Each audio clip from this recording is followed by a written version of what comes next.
دعوت اسلامی کے میڈیا ڈپارٹمنٹ کے تحت پریس کلب ٹنڈولایار سندھ میں محفل میلاد کا انعقاد کیا گیا، جس میں پریس کلب کے عہدیداران نے شرکت کی۔ محفل میلاد میں نعت خواں اسلامی بھائیوں نے بارگاہ رسالت میں ہدیہ نعت پیش کی، جبکہ مبلغ دعوت اسلامی نے اسوہ حسنہ کے موضوع پر گفتگو کرتے ہوئے کہا کہ اگر ہم اپنی زندگی کو پیارے آقا صلی اللہ علیہ وآلہ وسلم کے بتائے ہوئے طریقے پر گزاریں تو دنیا و آخرت میں بھلائیاں ہمارا مقدر ہوں گی۔ محفل کے آخر میں دعا کی گئی۔ میڈیا ڈپارٹمنٹ کے تحت نیشنل پریس کلب بیلا بلوچستان میں محفل میلاد منعقد کی گئی، جس میں پریس کلب کے صدر سردار عبدالرحیم رونجا، نائب صدر جاوید جانی، جنرل سیکرٹری عبدالحلیم رونجو اور دیگر عہدیداران و ممبران نے شرکت کی۔ محفل سے مبلغ دعوت اسلامی نے اللہ پاک کے آخری نبی حضرت محمد مصطفیٰ صلی اللہ علیہ وآلہ وسلم کی ولادت با سعادت پر گفتگو کرتے ہوئے صحافیوں کو ہفتہ وار سنتوں بھرے اجتماع اور ہفتہ وار مدنی مذاکرے میں شرکت کا ذہن دیا اور مدنی قافلوں میں سفر کرنے کی ترغیب بھی دلائی۔ اس موقع پر نیشنل پریس کلب بیلا کے صدر سردار عبدالرحیم رونجا نے مدنی خبروں کو اپنے تاثرات بھی دیے۔ دعوت اسلامی کے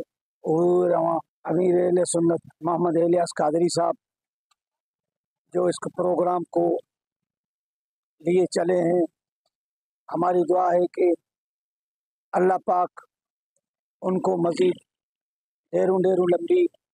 عمر دے اور ان کی